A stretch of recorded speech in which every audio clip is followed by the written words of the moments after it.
All right. So I'm going to get started. We're going to talk effective marketing strategies during this pandemic. And I just want to introduce all the panelists. Thank you, first of all, for joining us today. We have Chris Lee, who is the Senior Marketing Manager for Motion PT Group. We have Yoni Rosenblatt, who is a PT and owner of True Sports, which is a practice in Maryland. We have Matthew Krieger, who is the MEG Media Director. And then, of course, I am Nicole. I am the Chief Development Officer here at MEG Academy. And we have Amy on standby, who is one of our consultants as well. So she's going to be chiming in periodically throughout this presentation. So what we're going to cover today is, obviously our environment has changed and our landscape has changed in this PT world that we're in. So we want to talk some different strategies of what we can be doing now that is obviously looking a little bit different than what it did, 3-4 months ago. So we brought in some, experts on this topic, and they're going to be talking a little bit about this particular topic. So the first link that I want to put up is a contact us link. And with that link, if you have any questions about our marketing programs, we have a marketing enhancement program that we offer, as well as a certification program for both patient care representative, as well as a marketing coordinator. We will be happy to answer any questions that you have on that.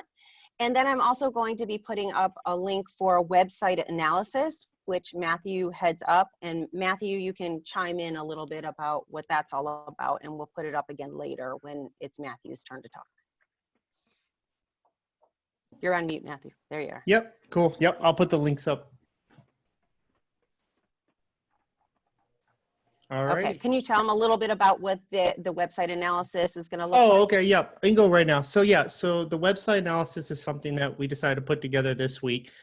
We have been reaching out to different clients, looking at their websites and just giving them basic recommendations. And what I've been doing is actually doing a screen recording of the website homepage. And I just do pretty much a 5 to 10 minute analysis, what I see, things I think can be fixed, things that seem out of place, and not only show them what I think is out of place, but some suggestions of what they could fix. My suggestions in the video are very simple, things I know the owners can handle and make on their own within the next week. And then I also talk about future changes and a little bit more detailed information, such as like Google SEO and analytics and stuff like that.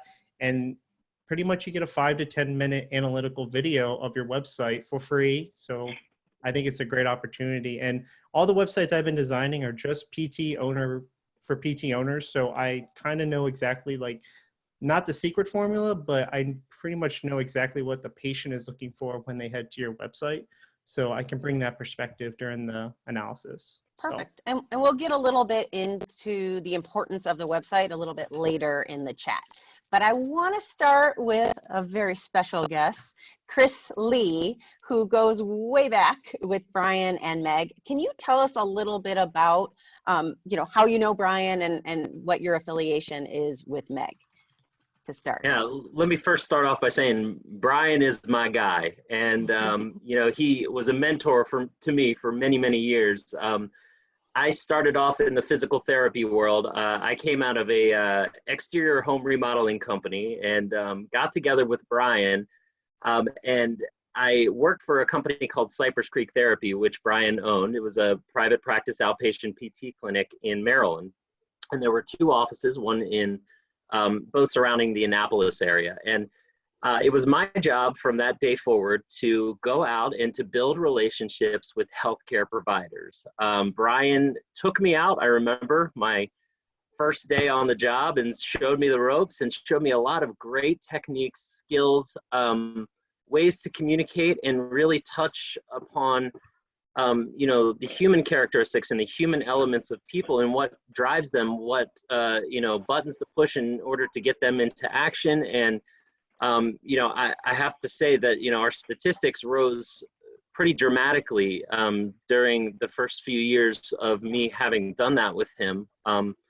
And Brian taught me so much that he actually made me a consultant for MEG, where I was flying around the country and doing work online via Zoom or some sort of video chat to help people with their practices. And some of the the turnarounds that I've seen when Meg has come in have been astounding, amazing, and life-changing for some of these business owners. So, you know, I know that I love Brian the day that I met him, and we continue to have a strong relationship to this day. So, you know, I'm a big Brian advocate, and you know, I've been in the trenches, getting my hands dirty, going out and visiting doctors, I think, for the first 10 years that I was doing this. And, you know, ultimately now I've moved on to a larger group, Motion PT Group, you know, multi-payer mix company, work with equally as wonderful people as I did when I was with Cypress Brian and the team at Meg. But, you know, it's been quite a journey, and Brian helped me to get the journey started and showed me the ropes. So I'm very appreciative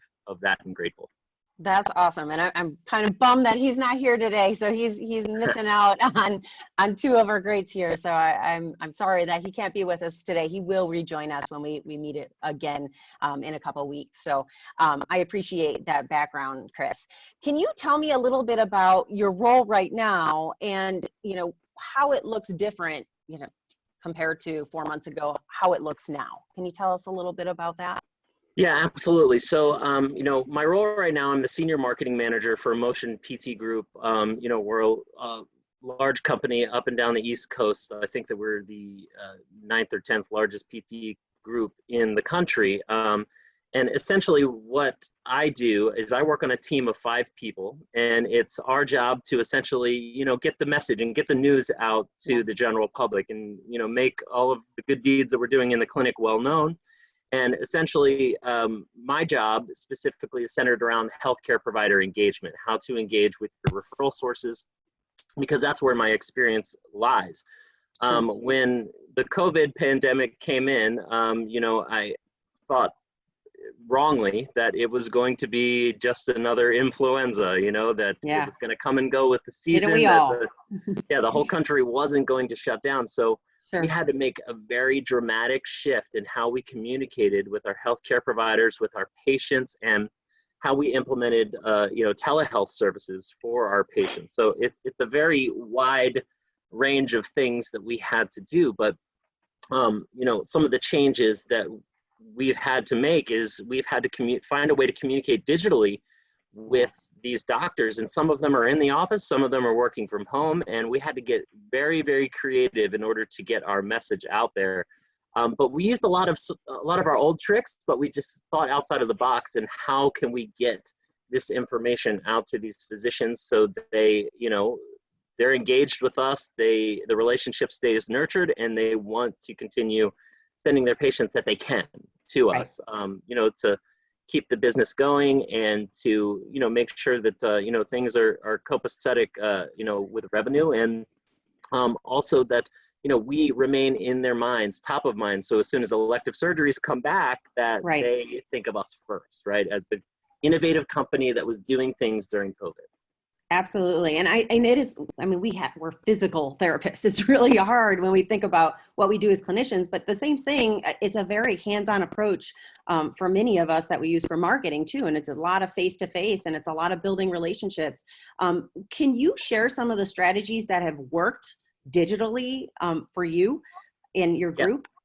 Absolutely. Yeah. So, you know, in my opinion, there's a couple of different things that I feel have been most effective. You know, going back to an old thing that I had been doing for years, but I hadn't been doing it at this level, is the fax blast, okay?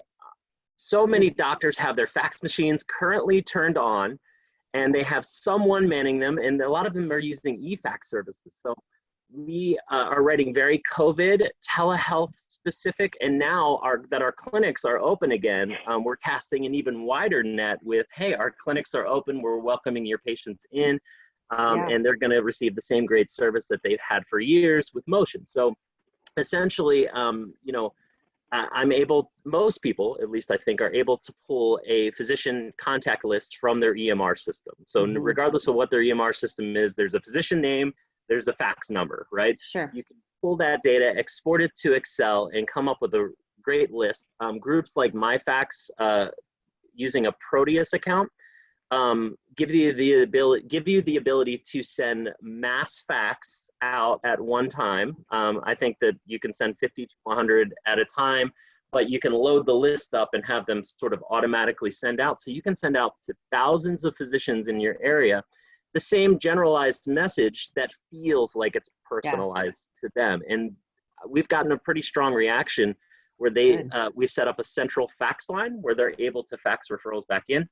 But also, I can elaborate a little bit later on some of the partnerships that we have with some platforms that have really done us a lot of service in staying connected with patients, with physicians, and with the public in general. Perfect. And yeah, sometimes you got to go old school to revisit what worked in the past, because I know some people have gotten away from that, and we have to use the tools that are at our fingertips now. And I would imagine getting information out, not just, hey, we have we have availability, we have appointments open, but also maybe communicating some of the safety measures that you've put in place to make sure that their patients are remaining safe, and that, you have some things, lined up, whether it's face masks, protective equipment, hand washing procedures, whatever it is that you have in place. I would imagine that might be a good way to communicate to your referral sources that their people are going to be taken care of.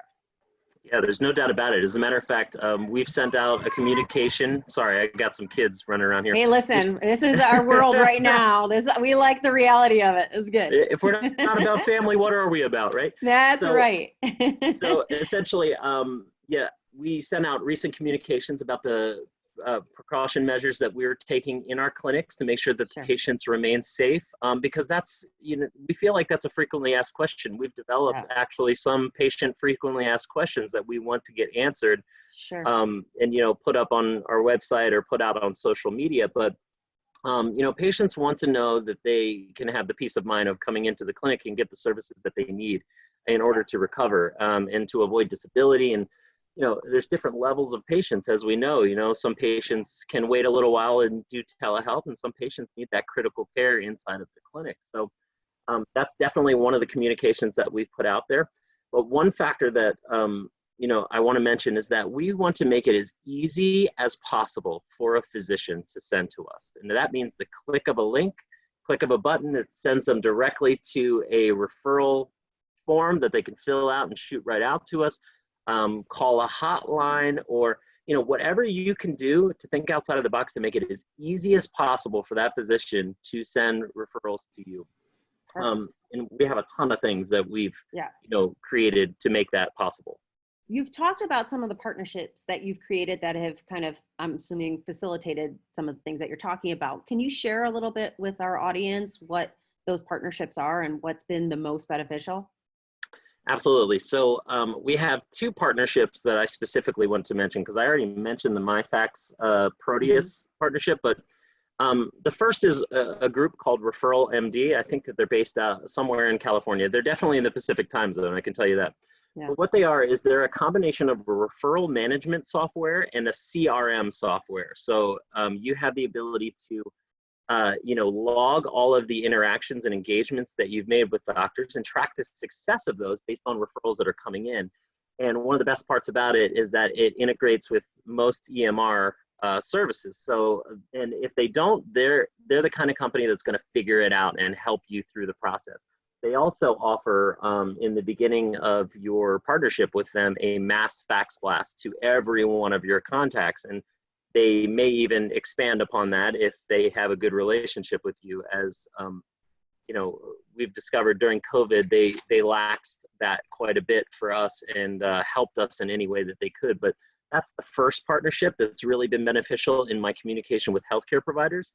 But with our communication with our patients, our prior patients, our current patients, WebPT, which I'm sure many of you use the EMR, they also have a program called Reach, and WebPT Reach integrates with several different EMRs as well. And what it does is it allows you to discover your Net Promoter Score from all of your patients, the feedback that they're sending in, patient testimonials. And one thing that Brian Gallagher taught me is that the number one reason that a doctor is going to refer to one clinic over another is patient results as spoken by the patient. Yes. And I am a true believer in that because I've seen it happen over and over again. So if we're sending testimonials out to these physicians from these platforms that are tailor-made right there in our grasp, then we're getting the response that we're looking for as we're sending out these testimonials, and we're seeing increases in referrals from those particular physicians. So those are the two partnerships that I would say have been the most beneficial to us. Yes, thank you for sharing. I appreciate that. So when we were talking earlier, you had talked about something you learned from way back, again from Brian, about a specific formula. Can you share your formula and your approach to just marketing in general when it comes to developing, marketing strategy?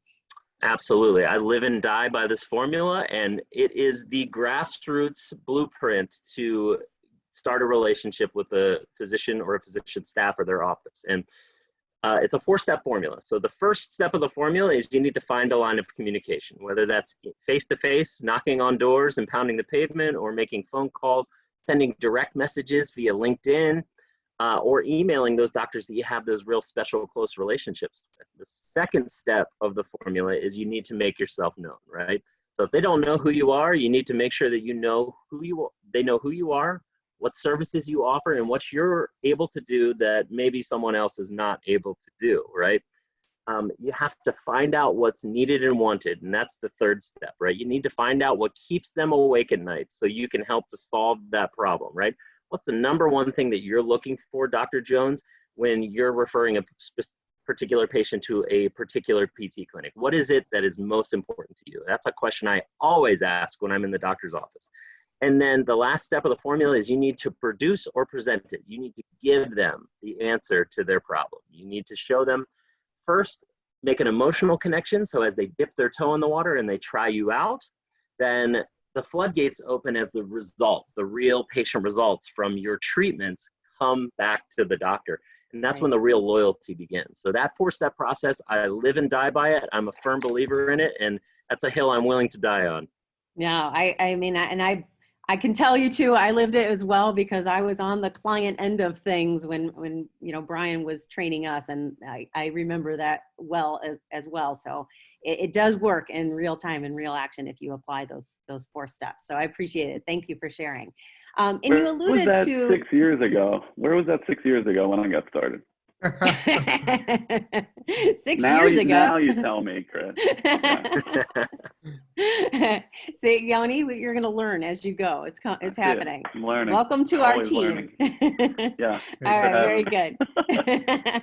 So, you alluded to, communicating what you're all about, what services you have. And I think that's part of like knowing what your brand is. And I think what better way to communicate what your brand is than your website. So I want to jump over to Matthew and transition here. And I want you to talk a little bit about is how important is your website presence? Right. So that's the big question. So what is the goal of the website? Why do you have a presence? So just think about this. Chris has gone out. He's done all his marketing he can. He's, trying to form this idea of what his clinic does and, how it operates. And he's talking to doctors and there's patients finding out about you. But what's the first thing everybody does this day and age? They do research. If you're on Amazon buying something, you're in the review section, you're looking things up. So once your name gets out there, the first thing they're going to do is hit Google and they're going to start typing in your name. True Sports Physical Therapy, hit enter.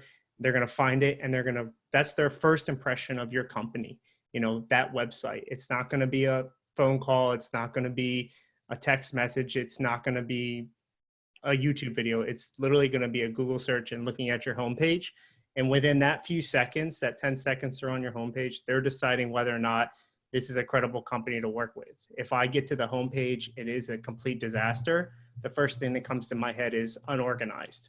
Why do I trust these people with my physical and my health when they can't even organize their simple web page? So what are the critical components that you need to have on that website? Yeah. Let's start there. Yeah. So your PT website it's not selling, you're not selling products on that page. You're not doing all this. It needs to be simple. The patient only wants to know pretty much 3 things. They want to know what you treat. So you have your list of items, and these are the menu items you're going to see. They want to know what you treat, how you treat it. And then once okay, this company is going to be able to help me and they seem like they have everything they need, then they're just going to want to look at patient information. Do they cover my insurance? You know, what's the process going to be like from checking in? You know, what type of, you know, a lot of people don't know what PT is before they get there. And so this is an opportunity for you to kind of do an experience video, kind of like a mock visit, and saying, when you arrive, this happens, this happens. This is your opportunity to kind of ease their tension, ease their fears if they've never been to PT before, and really introduce them to the clinic before they even arrive. So, And yeah, and I know this seems kind of obvious, but obviously, Matthew, we want, you know, your front and center, your contact information, you know, email information, hours of operation, all of those basics that you would think that would be intuitive, but we just want to make sure that should be front and center. If they can't really find where you are or how to get a hold of you, that, you know, it's not doing its purpose.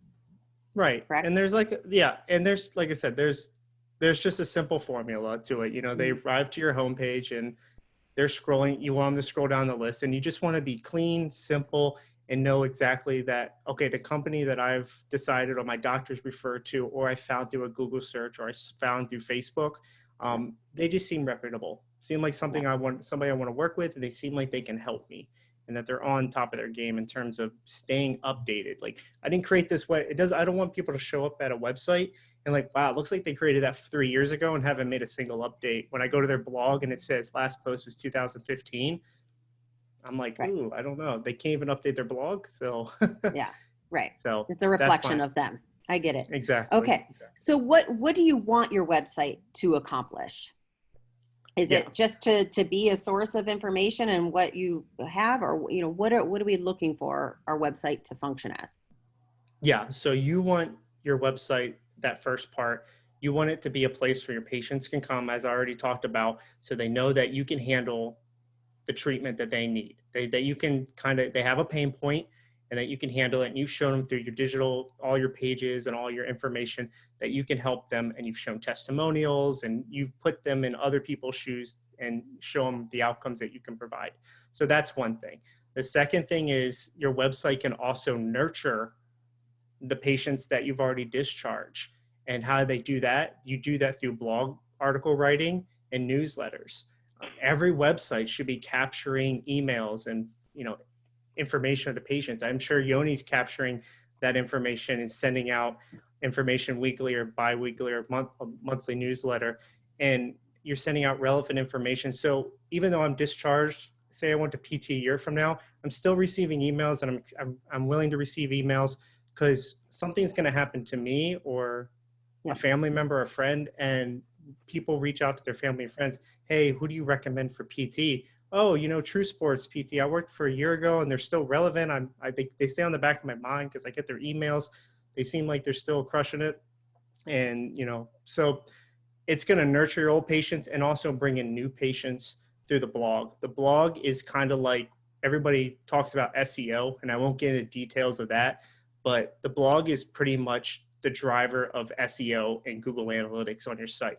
The keywords that you write about and the information that you put in the blog and the different assets like video and audio and podcasts that you throw in your blog, you know, you're creating like a mini website within your site that's just bringing tons of people in that might have not known about you in the past.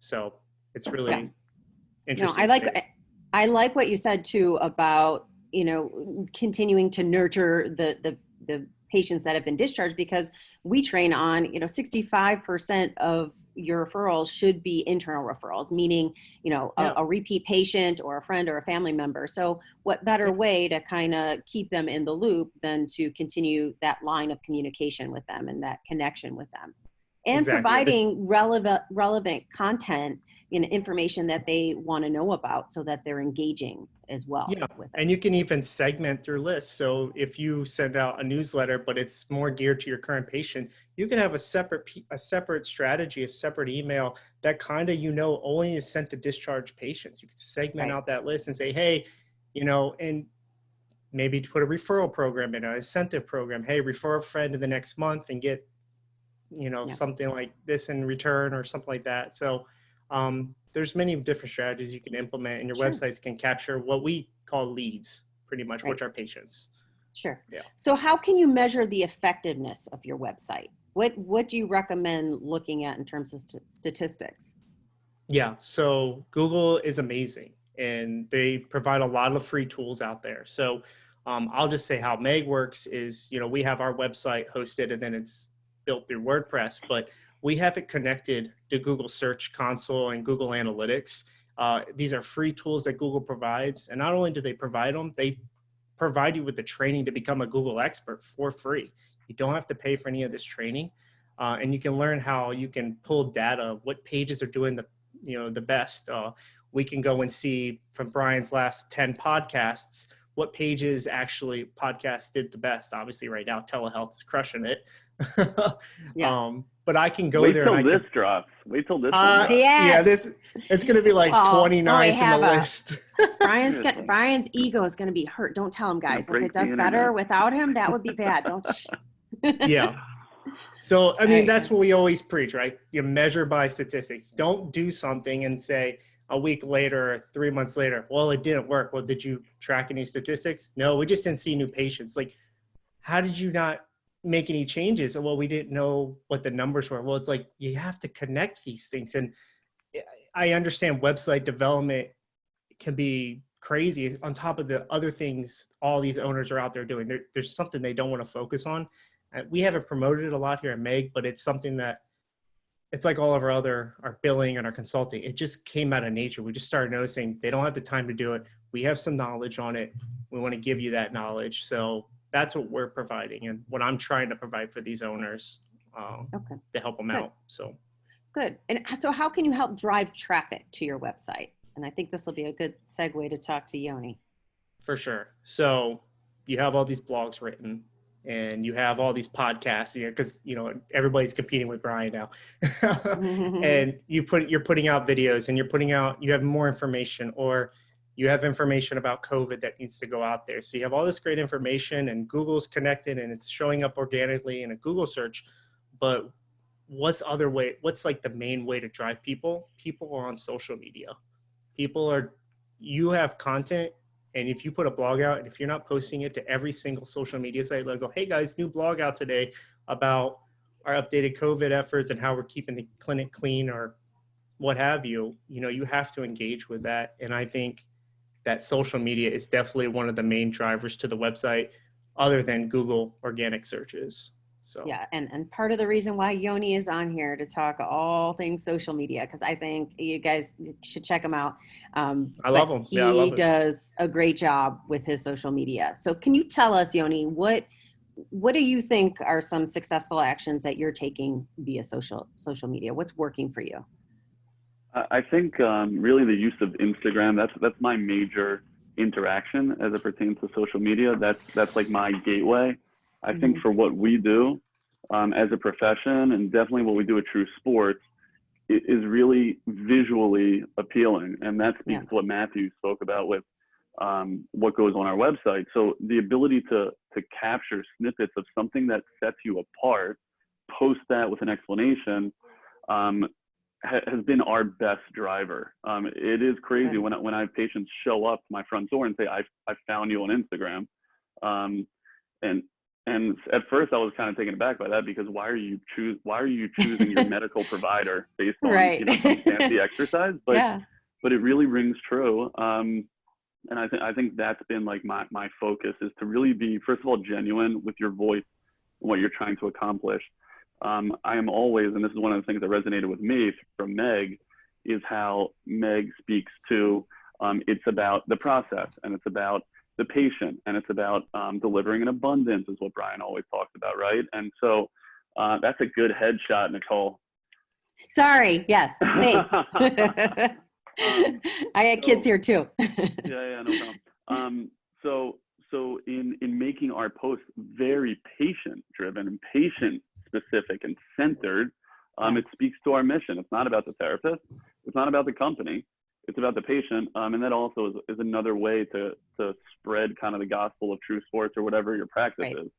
And I feel like it gives a little bit more reality on what to expect, because I mean, let's face it, not all physical therapy clinics are created equal, or you're going to get the same product, you know, if you walk in one versus you walk in the other. So I think giving a little bit more reality and a little bit more mass on what it is exactly that you offer at your facility, I think, you know, that's awesome. What better, a picture is worth 1,000 words, and especially video, because you do use a lot of, you know, video. So I think that really helps people to understand what service you're offering there.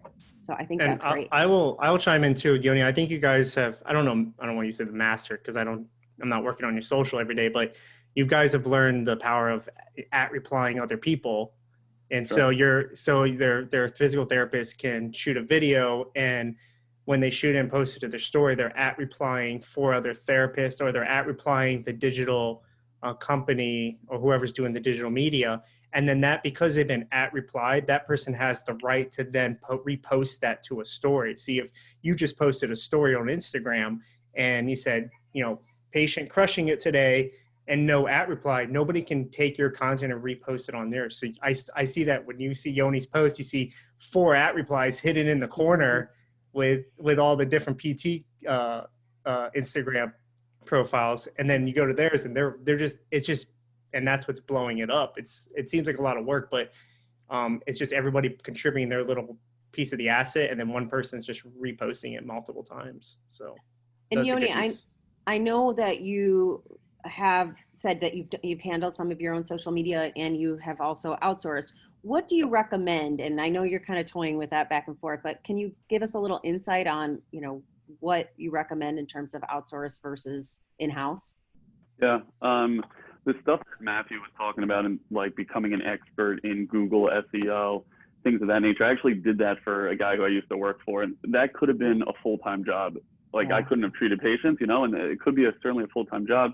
And I choose to outsource that, but very carefully. And so vetting those providers of SEO, because we really don't know much, understanding enough of the jargon to have an intelligent conversation with them, and then figure out what are your KPIs, what do you want to be measuring.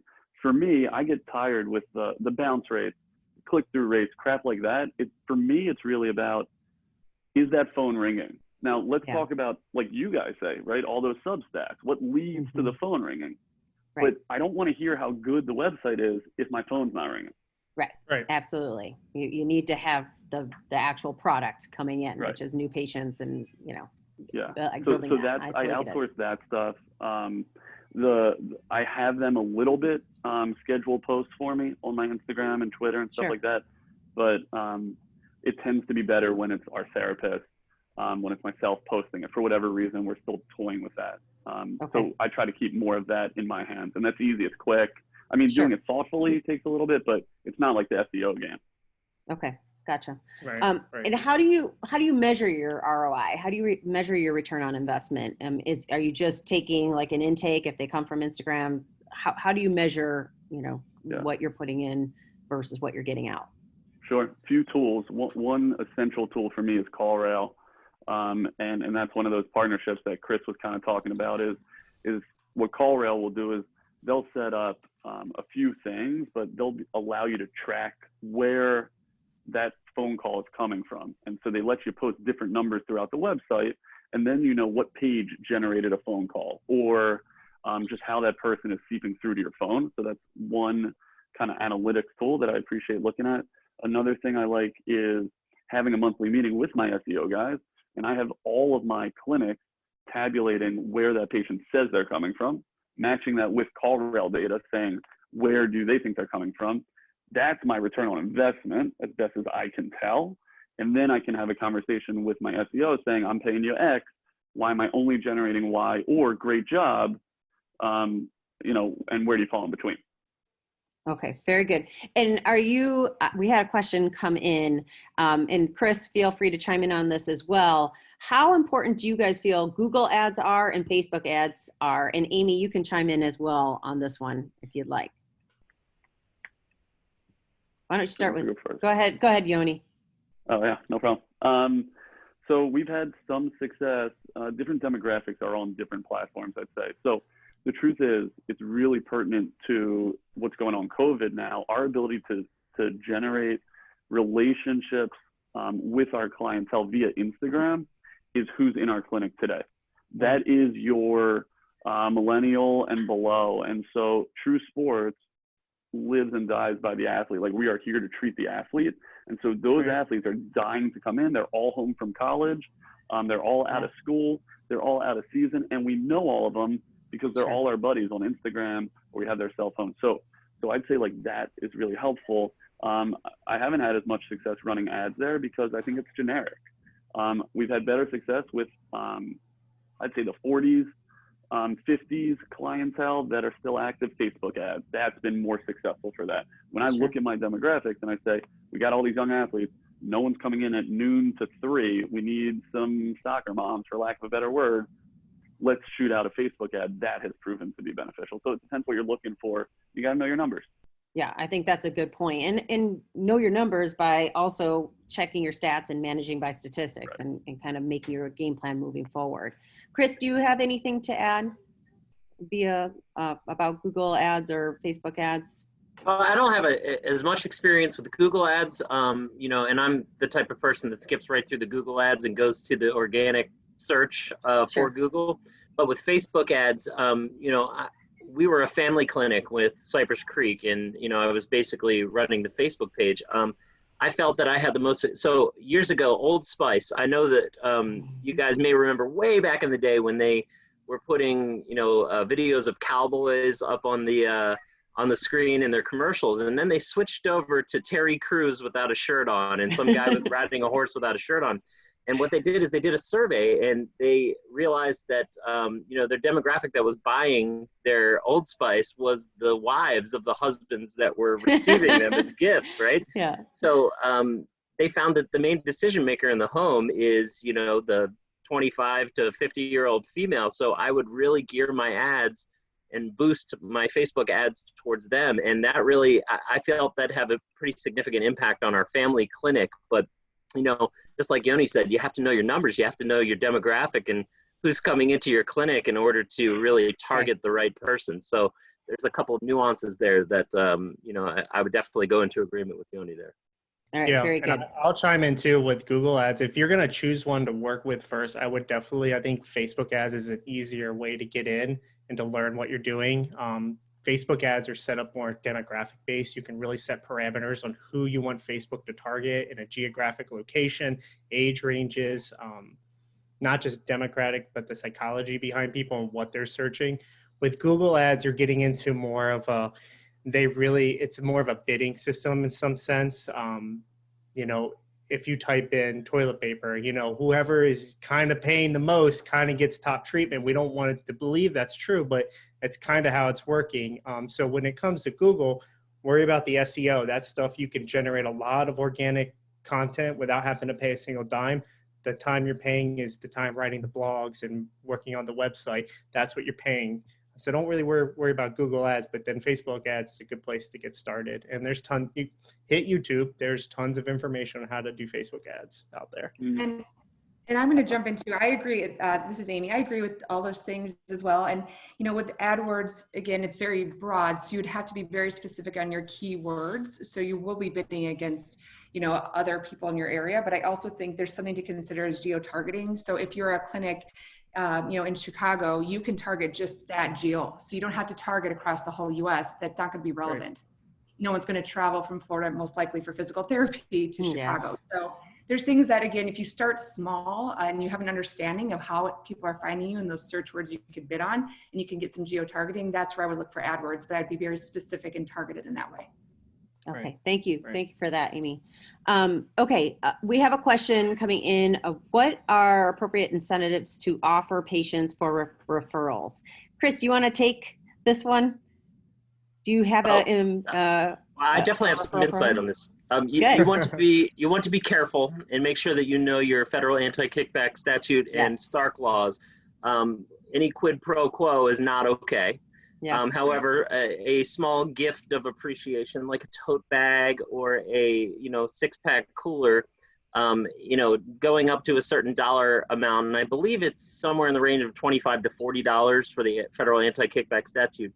But I like the good old-fashioned way of just asking for what it is that you need and want. If you have a relationship with your patients already and you ask them to refer a friend, family member, or acquaintance, many of them will come through for you. And WebPT has been very successful for us in being able to, send communications out to patients. And we've gotten some referrals based upon just asking for what it is that we need and want. Yeah, I think that's a great point. And the other part of this, and we've kind of talked all things marketing because obviously this has been the focus, but I also want you guys to direct your attention on patient retention. Like once you do all the work to get them in, I think another thing to be mindful when we're talking about marketing, we have to talk about what's going on inside those four walls as well. And one of the things you said is asking for referrals, which is great. But the other thing is making sure that the patients that are committing to coming in and you've worked so hard for to come through your doors, they make sure you stay on the schedule and make sure they stick with their plan of care. So that has a lot to do with training your front desk and making sure you have some procedures at the front desk that are happening. So, again, we do a lot of training in Meg Academy on this particular topic, and we really focus heavily on that front desk and different handles of things that may come up. So I just wanted to put that out there as well, because that's important. We have one other question before we kind of wrap things up here. And maybe you guys, I would like to hear both your perspective, Chris, as well as you, Yoni. How effective are direct mailings? And I think my answer would be this is very geographic location specific, especially, and also your patient demographic specific.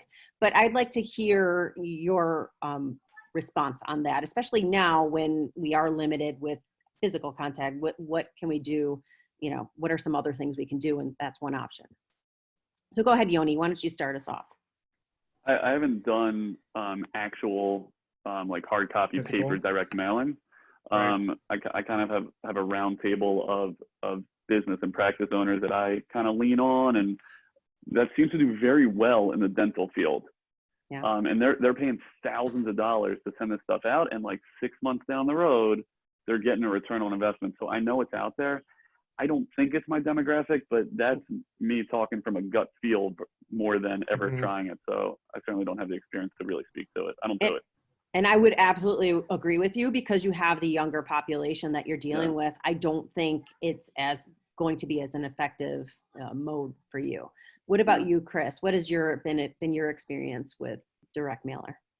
Done some direct mailers when I was with Cypress Creek and Brian, and we've had some success from some direct mailers. Now, the thing to take into consideration is the cost to print the piece, the cost to mail it out, the revenue that comes back typically does not supersede, the cost, or at least not 2.5 times whatever you put into it, which is, another thing that Brian taught me is like, if you're not getting a 2.5 return on investment, then, and you've piloted it, much like Matthew said, then, it's not really worth redoing and revisiting. So, I'm not a huge fan of direct mailing. I'm a big fan of getting in contact with the people that the low-hanging fruit, the people you have relationships with, and then the people that you can create big relationships with, those healthcare providers or those patients that, have been loyal to you throughout the years. So, and you can do that with,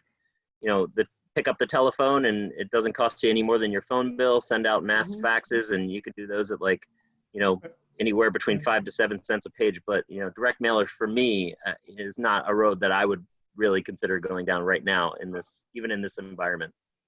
I'll just go ahead, Matthew. Throw it in there. I know, this topic that also, so Yoni and Chris both come in, we all live near each other. We're near the DC, Baltimore area. So we are heavily populated. So we're not only our inboxes, our emails filled with tons of information, our mailboxes are filled, but I would be interested to see how the direct mailing works in rural areas where the population is much smaller and people know a lot more about you. But if it's like 10,000 or 10,000 or less, people might already know about you. You might not have to do direct mail. So there might be a sweet spot between not enough population and too much population that direct mailing could actually work, because some people might not know about you, and there's a lot of word of mouth in those populations. And whatever you do, measure it. Make sure your front desk is trained on, that intake and making sure they give 3 months. Yes, Exactly. Give it a period of time and reassess. And I do want to revisit the appropriate incentives to offer. We have Daniel Hirsch, who is our expert in compliance, who's been amazing for us. But he said the dollar amount should have a retail value of less than $15 and an aggregate total of $75 per year. Just so you know, so we're remaining compliant. That's the guidelines. So thank you, Daniel. We appreciate that insight. Yeah. Okay. And the other point I wanted to make as you were speaking, because you know that those personal relationships are so important.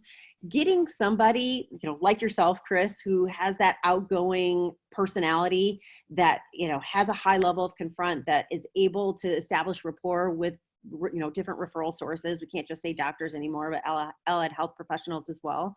I think that, you know, comes back in dividends if you can invest in someone's personality that has the right, we talk about beingness, to go out there and develop relationships. Would you agree? No doubt about it. I was taught from the very beginning, and this is something that's paid dividends for me, is that you hire by personality and you manage by statistics, right? Yes. So you need to know that you're going to enjoy working with that person, but also that person is going to be effective in changing the hearts and minds of your customers. And your customers can be your patients or your physicians, right? Or just the public in general. And, you know, if you have someone that's a problem solver that, you know, acts as if they're a CEO in all their decision making, so the lien is on their house, and whether this succeeds or fails heavily impacts them, and they're making decisions like that, and they have that high level of confront like you were talking about, then, you know, that to me is the right hire for the position. Awesome. That's great. Okay. I just want to finish with some closing thoughts, and I want to hear from each of you. Yoni, if you could kick us off, I want you to share with our audience what you think are, you know, is a successful action that they can do right now in terms of marketing that may, you know, make a difference, that they can implement immediately. If you can share that kind of closing thought, that would be great. Sure. I think most importantly, it's twofold. What we've seen work here is reach out and kind of double down on the relationships that you have from a referral standpoint. And Chris touched on this with some of the facts, is hit your docs right now, because this is an opportune time. And I've had this conversation with my staff, which is they're not operating. So they'll actually pick up the phone. Or we've done Zoom tours of our facility, because our facilities are all very unique to the standard PT setting. We want you to see them. And now they have time. So that's been very helpful. So double down there. And then secondarily would be look at who you just discharged, who's home from school, whose situations may have changed. Ping them. Hey, you want to come in? We're offering XYZ, and we're doing it according to the CDC best guidelines. That's both of those things have been very effective now. I would do those immediately. Awesome. I love that. All right, Chris, what do you have to share? Say it's sort of a two-part idea. Is what you can do now is the most important part, which is get past your emotional hangups of, you know, reaching out to physicians and patients, and, you know, what you think how you think they're going to react, because 99 times out of 100 they're going to react positively. And the second part is cast a very wide net. We are reopening our clinics as if we were opening a brand new business, right? Everything was shut down for months, and we really need to put the word out there that we are in business and we are here to stay, and casting that wide net. And if that means going down a list of 1,000 doctors and calling each one by one to bust through those emotional walls, just get your hands dirty, do it, and it will pay off. That's awesome. I love that. Matthew. I'm going to sell it right now. So my biggest takeaway was Nicole and Brian came to me this week and said, Matt, you've been doing the website analysis and doing the videos. Like, let's get that out there on this Zoom chat. So I'm putting them in the chat today, right now, for the sign up form. This is a free service. I hope I get 10 of them tonight, and I will wake up early tomorrow morning and start ripping through them and producing content for you guys and sending it out. So I am going to do this website analysis of your homepage and I'm not going to look at it. I'm just going to go to it for the first time and give you from the position of the patient, of what I'm seeing as I'm looking through the site. And I'm going to record it so you guys I talk really fast, and so you guys can go back and make changes. And if there's anything in the video, like I want to do that and I don't know how to move forward, that's something we can chat about and see how we can move forward on that. But Yeah. I think the best option is sign up for that analysis. It's free. I'm going to knock them out as fast as I can.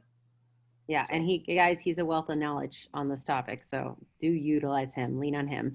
Amy, do you have any last words to share before we sign off here?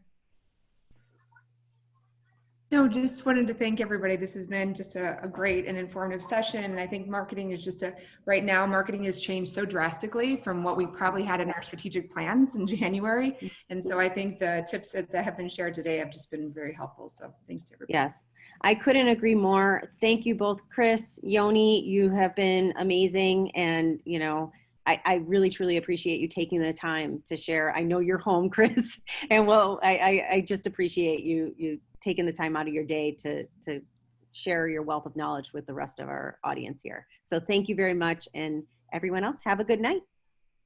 Thanks. We have a shout out from Rockville. I see that in the chat. Okay, good night, guys. Go Terps. All right. See you guys. Go Terps.